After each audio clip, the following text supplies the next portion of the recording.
Dragon പ്രോൺസിന് വേണ്ട ingredients: prawns 500 gram നല്ല വൃത്തിയായിട്ട് കഴുകി അതിലോട്ട് 1 ടീസ്പൂൺ കുരുമുളക് പൊടി, 2 table spoon cornflour, 1 teaspoon baking powder, 1 മുട്ട, 1/2 ടീസ്പൂൺ ഉപ്പ് എല്ലാം കൂടെ നമുക്ക് 1 അവർ ഒന്ന് മാറ്റി വെക്കാം. എന്നിട്ട് ഫ്രൈ ചെയ്യാനായിട്ട് 2 ടേബിൾ സ്പൂൺ എണ്ണ ഒഴിച്ച് നമുക്കത് ഫ്രൈ ചെയ്തെടുക്കാം.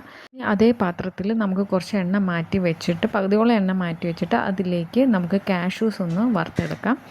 അത് മാറ്റിയ ശേഷം ആ എണ്ണയിൽ തന്നെ നമുക്ക് വെളുത്തുള്ളി 4 എണ്ണം, 1 സവോളയും നല്ലപോലെ അരിഞ്ഞ് ഒന്ന് ചെറുതായിട്ട് നിറം മാറുമ്പോൾ അതിലേക്ക് 1 ക്യാപ്സിക്കമും കൂടെ ആഡ് ചെയ്യാം. ആഡ് ചെയ്ത് നല്ലപോലെ മിക്സ് ചെയ്ത ശേഷം നമുക്ക് അതിലൂടെ ചില്ലി ഫ്ലേക്സ് ഇടാം. അതിൽ 3 മുളകും കൂടെ ഇട്ട ശേഷം നമുക്ക് tomato sauce 3 table spoon, chilli sauce 2 table spoon എല്ലാം കൂടെ ആഡ് ചെയ്ത ശേഷം 1 table spoon soya sauce, vinegar 2 table spoon, 1 teaspoon പഞ്ചസാരയും കൂടെ ആഡ് ചെയ്ത് നല്ലപോലെ മിക്സ് ചെയ്ത ശേഷം നമുക്കിതിലോട്ട് കോൺഫ്ലവറും കൂടെ ആഡ് ചെയ്യാം. ഇതിലോട്ട് ഫ്രൈ ചെയ്ത പ്രോൺസും കൂടെ ആഡ് ചെയ്യാം.